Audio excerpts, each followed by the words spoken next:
क्या हो किसी को कुछ मत बताओ, आपके पास क्या शक्ति है मत बताओ, किस चीज़ की तैयारी करते हो मत बताओ। भैया सिलेक्शन की आवाज़ हर कोई सुनता है, बेरोजगार की आवाज़ कोई नहीं सुनता।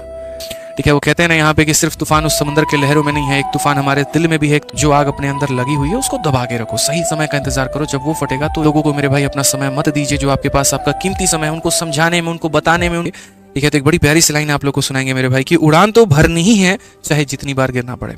उड़ान तो भरनी है मेरे भाई, चाहे जितनी बार भी गिरना पड़े। सपने तो पूरे करने ही हैं, चाहे रातों में नींद कम करना पड़े। ठीक है, तो बहुत ही जबरदस्त लाइन है, खतरनाक है यहाँ पे कि भैया देख लो, जो सपने तुमने देखे हैं वो तो पूरा करना ही है, चाहे कुछ भी हालात हो जाए, कोई भी परिस्थिति आ जाए। और अगर जरूरत पड़े तो अपने नींद के साथ, अपने चैन के साथ, अपने सुख के साथ भी कॉम्प्रोमाइज करना पड़े तो कर लो, क्योंकि ये मौका तुम्हें बार बार नहीं मिलने वाला है। इसलिए लग जाओ मेरे भाई और पढ़ो अच्छे तरीके से, किस दिन किस मैराथन से। ठीक है, समझ में आ गया बात यहाँ पे। ठीक है ना, वो एक लाइन है बड़ी खूबसूरत सी यहाँ पे कि जिंदगी को आसान बनाइए जनाब। ठीक है, जिंदगी को आसान बनाइए जनाब, कुछ अपने अंदाज में और कुछ नजरअंदाज में। ठीक है, कई सारी चीज़ें यहाँ पे जो अपने अंदाज से करके आसान बनाई जा सकती हैं और कई सारी चीज़ें ऐसी हैं जो नजरअंदाज करके बनाई जा सकती हैं। ठीक है, आप पढ़कर सवालों को आसान बनाइए अपने अंदाज में और लोगों के तानों को नजरअंदाज करके अपनी जिंदगी को आसान बनाइए। बहुत जरूरी है ये बात यहाँ पे, ध्यान रखिए। जीवन जीने का मेरे भाई सलीका सीख जाएंगे आप उस दिन जिस दिन आप मेरी इस बात को गहराइयों तक समझ जाएंगे। ठीक है, ये वक्त ऐसा है ना जहां मंथन चल रहा है दोस्त, हर जगह मंथन है, हर जगह उथल पुथल है। कुछ समंदर दिल के अंदर है, कुछ तूफान दिल के अंदर है। ठीक है, वो कहते हैं ना यहाँ पे कि सिर्फ तूफान उस समुद्र के लहरों में नहीं है, एक तूफान हमारे दिल में भी है, एक तूफान हमारे सिर में भी, एक तूफान हमारे दिमाग में भी है, जो चल तो रहा है लेकिन फटेगा उस दिन ना भाई, जिस दिन सिलेक्शन आएगा। मुझे पता है यहाँ पर एक एक तैयारी कर रहे हैं बच्चे के अंदर में बहुत कुछ उमड़ रहा है, बहुत कुछ है अंदर भरा पड़ा है। ठीक है, बस यहाँ पर आप रुके हुए हैं उस चीज़ का लेकर कि भैया एक बार हमारा रिजल्ट आने दो, उस दिन हम बताएंगे इस दुनिया को कि हम क्या है। होता भी है, कभी भी इस बात को मेरे भाई ध्यान रखना जीवन में।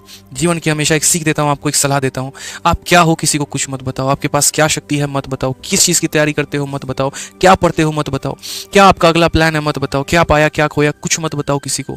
बस अपने सही वक्त का इंतजार करो और जब वो वक्त आएगा ना तो आपकी बातें जो है मेरे भाई तब पूरी दुनिया सुनेगी। यकीन मानिए, आप अभी कितनी अच्छी सच्ची बात ही क्यों ना कर लें, आप समाज के भले की बात ही मेरे भाई क्यों ना कर लें, एक बात हमेशा अपने जीवन में ध्यान रखना, लोग आपकी बातों में इंटरेस्ट नहीं लेंगे और कभी नहीं लेते हैं जब तक आप कामयाब ना हो जाएं। एक वक्त था जब मैं एक इंस्टीट्यूट में पढ़ा रहा था और तब मेरा सिलेक्शन नहीं हुआ था, मैं बिना सिलेक्शन के पढ़ा रहा था। ठीक है, और वहीं पर एक वक्त है कि भाई एक स्टूडेंट आया, ठीक है, और वो सेलेक्टेड था। जितनी बातें मैं बच्चों को समझाता था कि तुम ऐसे फॉलो करो, ऐसे फॉलो, ऐसे फॉलो करो, लिटरली बता रहा हूँ मेरे भाई, बच्चे ठीक है सुनते थे, बढ़िया एकदम, हाँ ठीक है सर बोल रहे हैं, कोई बात नहीं मान लेंगे। लेकिन वो स्टूडेंट के आते ही मैंने अपने आंखों का जो मंजर है वो देखा कि वो गलत चीज़ बता रहा है, गलत तरीके से बता रहा है कि ऐसे पढ़ना चाहिए, और बच्चे उसको हाँ मान रहे हैं, फॉलो कर रहे हैं, नोट्स कर रहे हैं। तो मैंने एक बात उसी दिन समझ में आ गया था कि भैया सिलेक्शन की आवाज़ हर कोई सुनता है, बेरोजगार की आवाज़ कोई नहीं सुनता। आप कितने बड़े टीचर हैं या क्या है फर्क नहीं पड़ता, अगर आप सिलेक्टेड नहीं है तो बच्चा आप पे विश्वास नहीं करता है, इस बात को मान लीजिए तो आज बेहतर है।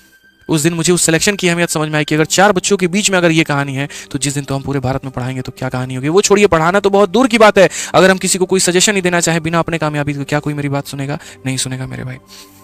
तो जब आप सफल हो जाते हैं जीवन में उसके बाद आप जो बोलो ना, लोगों को लगता है यही अमृत है, यही तो कामयाबी का रास्ता था, यही मान के तो ये कामयाब बने, इसका मतलब जो कह रहे हैं वो सही है। तो अभी आप कितने भी लोगों की भलाई करोगे ना, कितना भी समाज का क्यों ना सेवा करने में निकल जाओ, लोगों की भलाई करने में निकल जाओ, दुनिया जो है मुंह पे एकदम ऐसे से हाँ ठीक है ठीक है ठीक है करेगी, सुनेगी एक भी नहीं, आपके निकलते ही बोलेगी यार टाइम खराब करके चला गया, पका रहा था फालतू का।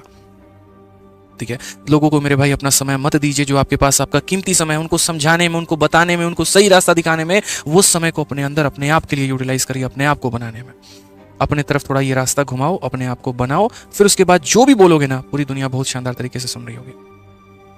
जो आग अपने अंदर लगी हुई है उसको दबा के रखो, सही समय का इंतजार करो, जब वो फटेगा तो एकदम ऐसा रोशनी देगा जो शायद कई सारे लोगों का जीवन में जो है वो अंधकार मिटा पाए।